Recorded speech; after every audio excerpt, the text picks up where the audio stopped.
The Armada of Annihilation Urgent Quest is quite the adventure. There's actually 3 separate sectors for this urgent quest, and each sector has 2 different variations. So in today's video, I'm going to be breaking down as well as explaining the most important points so that when you jump into this urgent quest, you guys are prepared. Now there are 2 different last bosses as well. However, I will explain both boss fights. Timestamps are below. But first of all, if you're new to the channel, I upload PSO2 content daily. So if you do play this game, I would really appreciate a subscribe as it really helps out the channel.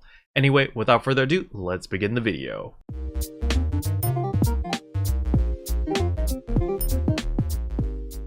So the first thing I want to talk about is this urgent quest is limited to 8 players on all 3 phases. And I also want to explain the UI up here. You can see that it says sector 1 over here, and there's this little bar that slowly charges up. Now this bar charges up based off time. So when it hits over here, that means sector 1 will end and we will enter sector 2. And when we hit over here, we will enter sector 3. Alright, so that's how this urgent quest works. So you have 10 minutes to run sector 1 as many times as possible, then you've got another 10 minutes to run sector 2 as many times as possible, and then you'll have 20 minutes over here to run sector 3 1 time. So only sector 3 is limited to 1 time, while sector 1 and sector 2 you can run as many times as you can within the 10-minute time period. So you can see here that there's 38 minutes remaining. The total time they gave you is 40 minutes, so it's 10 minutes in sector 1, 10 minutes in sector 2, and 20 minutes in sector 3. Now in sector 1, there are 2 different variations of this mission. The first mission is what you're going to see here. You simply fly, you get dropped off on this platform, and you kill everything on this platform, and you stay on this platform. Now the second variation starts off the same way, however you're going to need to jump onto a second ship midway through the mission. And once you jump over to the second ship, it's actually going to be a little bit harder than the variation that you're seeing me play right now, mainly because there's going to be a boss, and the boss arena is going to be a little bit small, so it's going to be very difficult to dodge all these lasers that all these ships are shooting at you while focusing on the boss. However, the objective of both variations are very simple. You simply just need to kill everything on the map, and you'll also notice over here on the right corner, right under the clock, there will be an interception points. So these points over here are generated based off the things you kill, so the more things you kill, the more points you get. Now there are these planes that fly by occasionally, as you can see over here.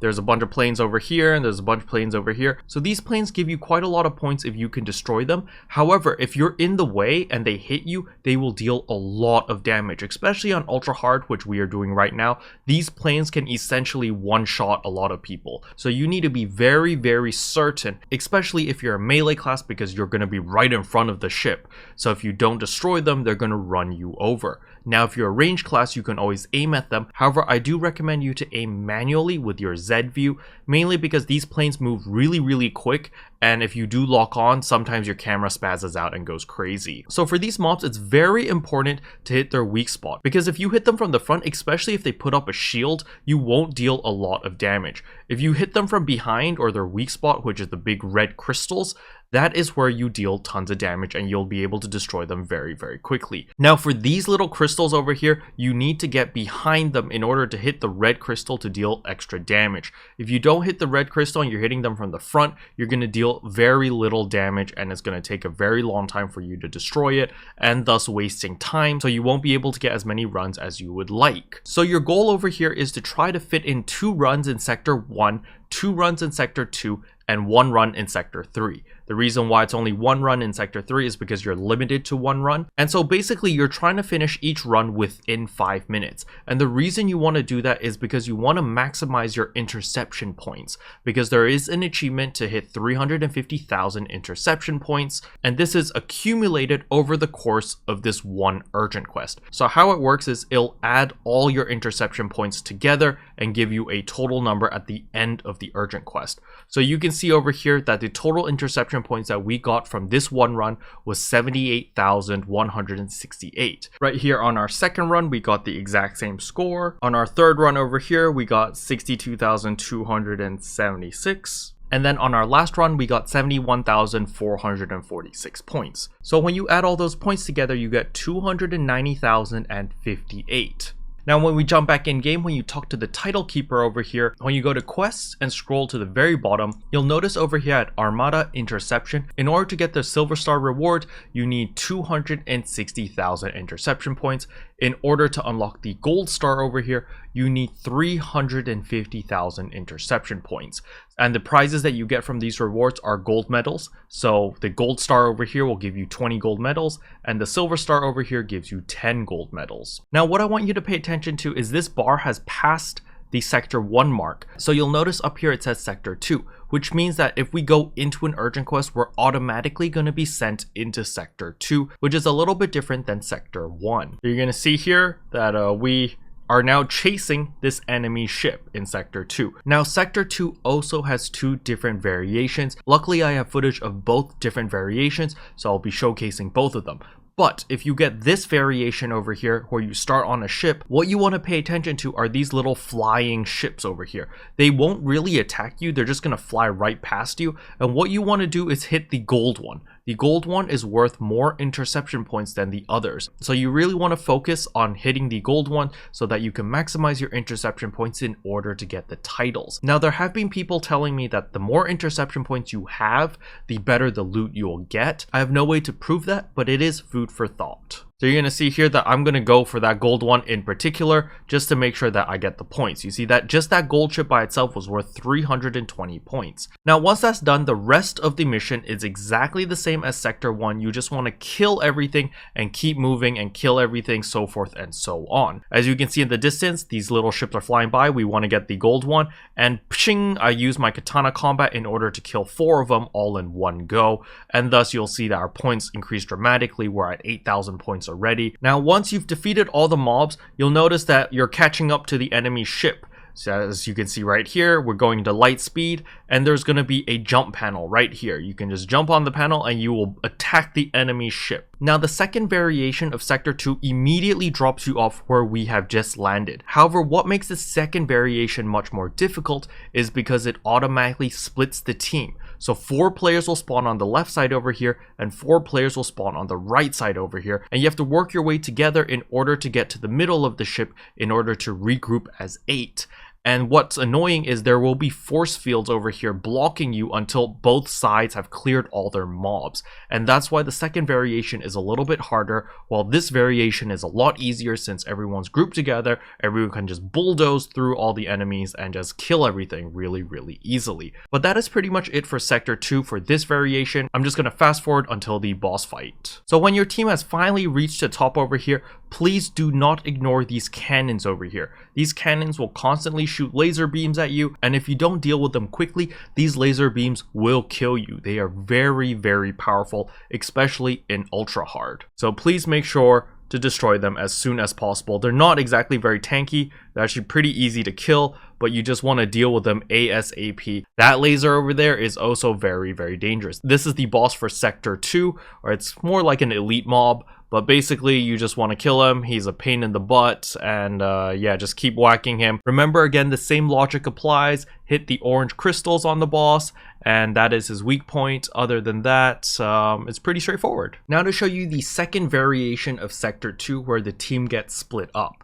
As you can see here, we're launching over, we're getting blasted by the enemy, but we're immediately going to attack the enemy ship, as you can see right here. So what I want you to pay attention to is the party is split up. You can see there's 4 of us here, and there's 4 of our teammates over here as well. And you guys have to work together in order to meet each other in the middle over here and eventually get to the front of the ship. So while you're progressing through the ship, you may notice that there's these crystals over here with this force field around it. You cannot damage the crystal until the force field is broken. In order to break the force field, you need to kill all the mobs, and the force field will go down. You cannot attack it, because if you attack it, this happens and you get blasted away and you die.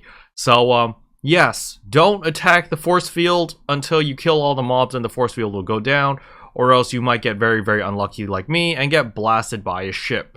And yeah, that laser instantly kills you. You can see those laser beams. There's going to be this line right here that slowly gets darker and darker and eventually charges up and fires this giant laser. You need to avoid this laser. This laser will kill you. And again, with these crystals, same thing applies. Get behind them and break the orange crystal thing, and they will die very, very quickly. And you can see once they're all dead, this force field automatically goes down, and then we can destroy this part right here, and it's dead. Once it's destroyed, we can move on to the next part. You'll see we've got this portal, we launch ourselves up, and we move along.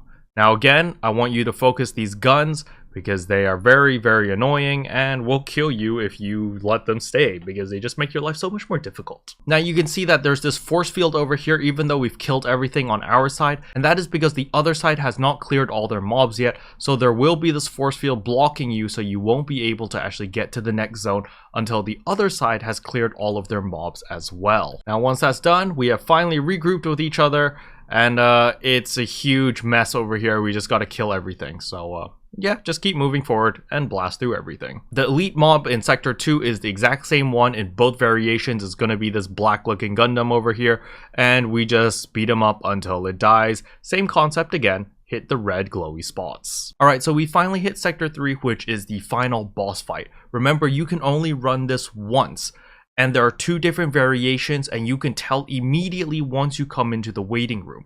So if you don't want to fight a specific boss, you can just leave with your party, remake the game, come back in, and just look at the waiting room, and you'll immediately know what boss you're fighting. So if you want to fight the Gundam boss, you want to look at this waiting room. There's going to be a bunch of these AIS Gundam looking things just sitting here waiting for you to pilot them. So if you see this specific waiting room right here, then you'll know that this is the Gundam boss. Now if you're greeted with this waiting room in Sector 3, then it means you're fighting the Spider last boss. The tell over here is you're going to see that there's 2 little drop ships instead of a bunch of AISs, okay? So we're going to talk about the Gundam boss first because it's a lot more straightforward compared to the Spider boss.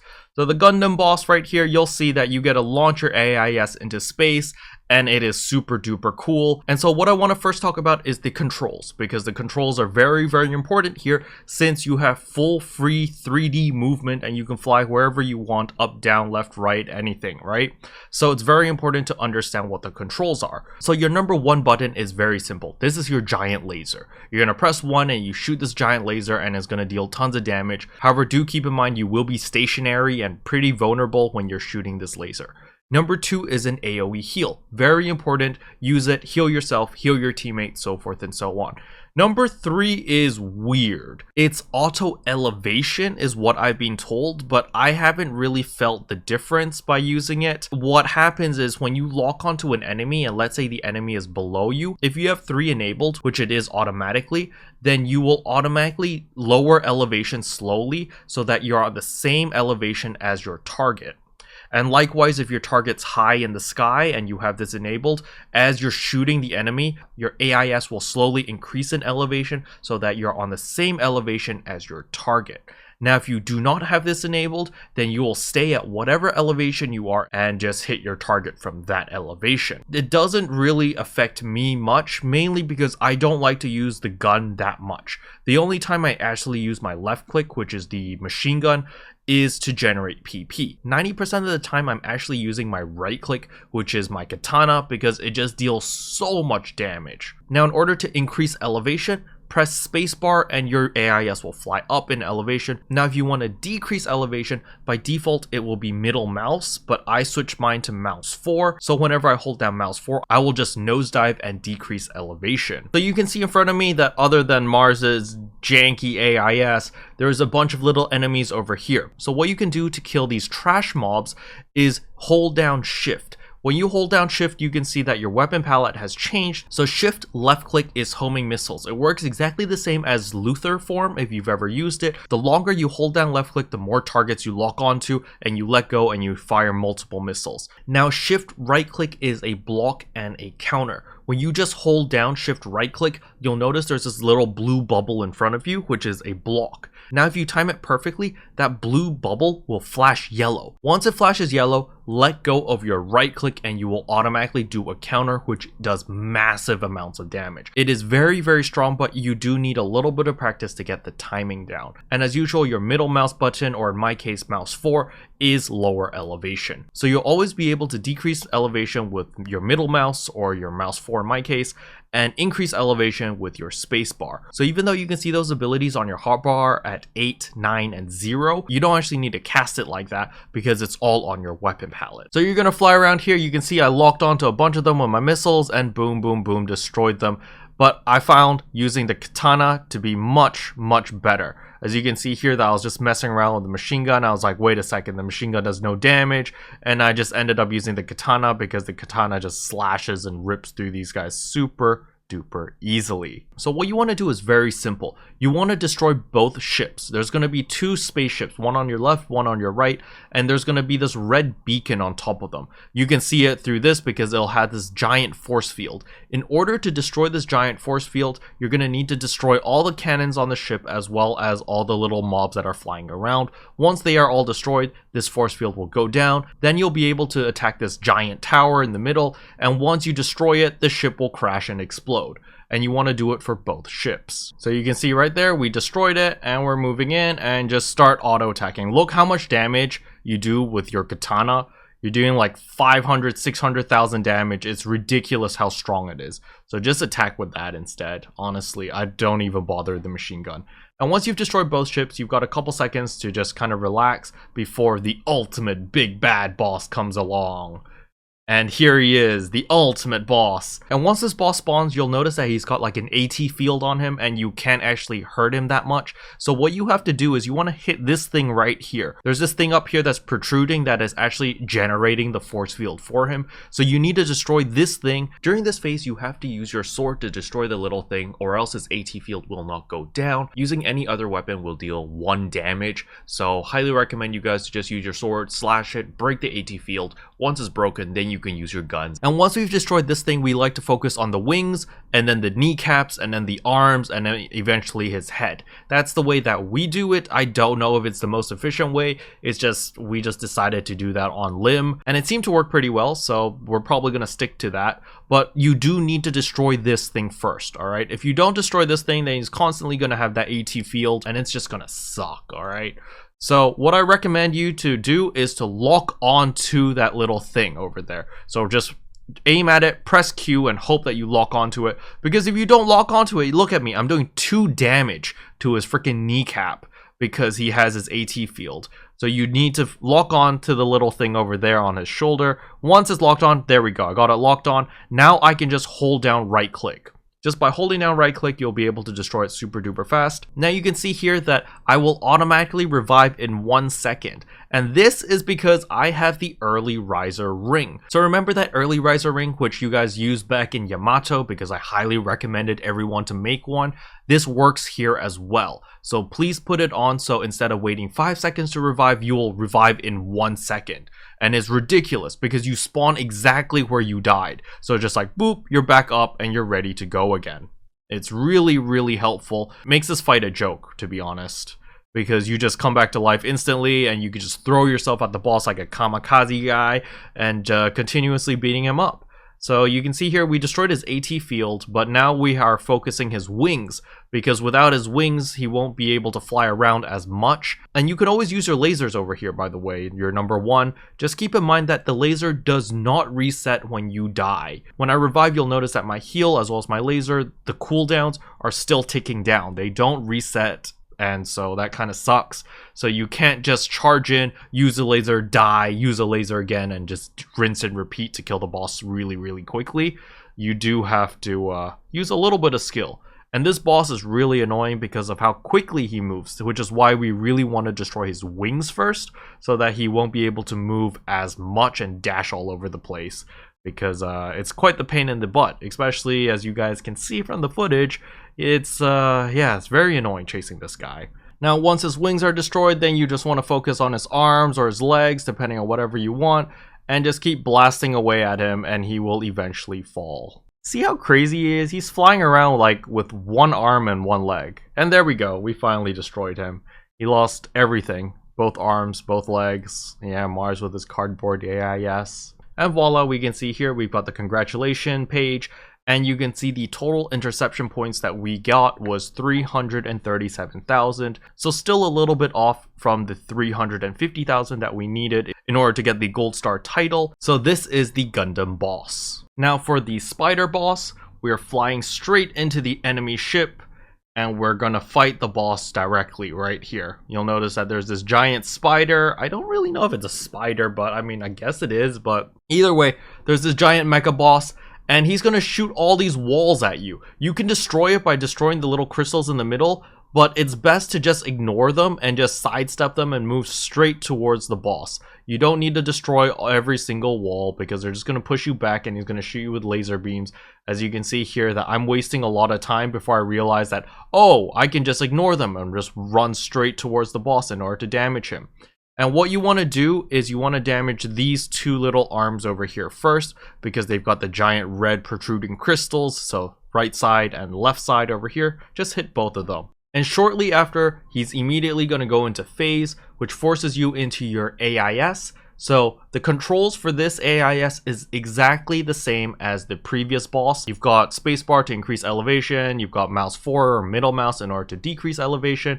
Okay, your katana is still super duper overpowered, so just use your katana most of the time. You can still use your missiles as well as machine guns if you guys prefer, but I personally, I just lock onto stuff and then I just use my katana and yeah, just like two-shot things because it's so stupidly strong. Look at that, I'm just ripping through everything. And then there's going to be these laser beams over here, so you just want to avoid them. You can double tap forward in order to boost, and it will continuously boost, which is very nice.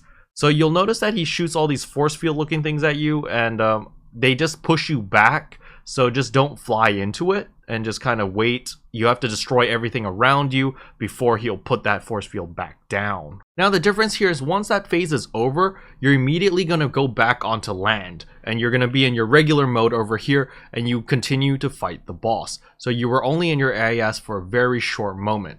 And you'll see here that there's a bunch of lasers and there's also a force field behind us, which means we can't retreat. But I don't think we ever had to retreat, to be honest. So again, you just want to keep hitting the little crystal thing on top of his purple arms, I guess, or legs. I don't know what they are. Just keep hitting that. Over here, he's going to shoot a giant chi bomb. So the first time he does this, you'll notice there's a force field behind us. So we can't run backwards in order to avoid this explosion. So you run forwards. You run into the boss or you run to the sides over here where you're not going to be blown up by this blast radius. Or you simply iframe it with katana combat. So there's no way to stop this thing from exploding. It will always explode. So what we did was we simply ran towards the boss and just kept DPSing it. You can see here I got confused because people are telling me to destroy the force field, but I couldn't see a force field, so I was like, I don't really understand. But you can see right here that the blast radius only hits to around here. So if you stand at the sides over here and you continuously hit the boss, you'll be fine. So you see here that I am visibly confused because I don't know what is going on, but I had katana combat, so it didn't matter. I took no damage. And now he's going to do the chi bomb again. But this time you're going to notice that he summons a force field in front of us.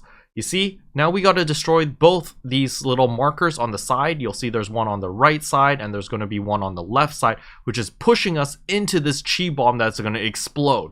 So we have to destroy these. If we don't, well, you saw what happened if you don't. And then once that's done, it's back to DPS phase and we continue to hit the boss again.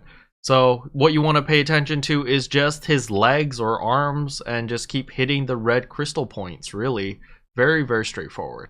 What I want you to also notice is you can, not only do you focus in the front, but at the sides. You see that these little arms over here, there's these like gill looking things. You want to hit that as well. This is also a weak point. So usually he has two weak points over here, one on the left side, one on the right side. And then at the far left and on the far right, there's also weak points. So you'll also notice that there's these flashing mine things over here. You cannot destroy them. As you can see, I tried to destroy them. Unfortunately, nothing happens. So you just have to avoid these mines. So you can see here, I'm hitting the far right side in order to destroy this arm. Once that's arm destroyed, I want to go to the far left side. Once those are destroyed, you'll notice that he switched arms again, or legs. I don't know what these are, but I gotta destroy the far right side again, and I need to go to the far left side and destroy that again.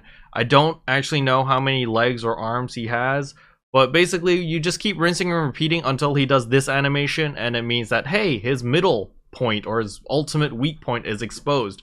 So you just beat that up until he dies. It's very, very straightforward. And once that's done, you get this epic cutscene right here, where you fire the main battery at him and you like use that as like a propeller boost to boost your way out. It's pretty badass. And once that's done, you also get a victory scene. Unfortunately, we broke the crystal before, so I can't exactly see what my score is. But you can see Mono over here got a ton of 13-star basilisks, which are pretty nice. We also got some silver medals, some gold medals, blah, blah, blah, blah. So it's in your best interest to run that urgent quest whenever you can, because it rewards you with gold prize medals over here as well as silver prize medals, and you can exchange these for goodies at the badge exchanger. And so the badge exchanger is again located at the red light district. We're going to come to the far right over here, and there is the metal barterer over here. We're going to talk to her and then go to exchange prize medals for limited items over here. Click on that, and over here there are a bunch of weapons as well as a bunch of goodies which you'll be able to exchange for with the gold or silver prize medals. So some capsules to take note of are going to be the S ability factor capsules, because you can put these onto your units, such as this S6 ability, Guardian Shield, which reduces damage taken by 7%, which is actually quite a big deal. Then you've got your S7 abilities over here, which can give you more melee power, more range power, or more technique power. You can even get more HP or more PP, so forth and so on. And of course, if you play a summoner, you can get a bunch of different parfaits over here for your pets. Now, before I end the video, I want to remind people about the collection folder, because the legendary 15-star collection folder, actually all it requires you to do if you go to confirm sheet over here is do urgent quests or trigger quests, as well as kill lumen mechs. And it just so happens that Armada of Annihilation is both. It is an urgent quest which you can run multiple times, and there are a ton of lumen mechs in this urgent quest. But yeah, that's pretty much all I wanted to cover in today's video. Hopefully you guys found it helpful. If you did, I would appreciate a like and a subscribe, and I'll see you guys in tomorrow's video. Bye.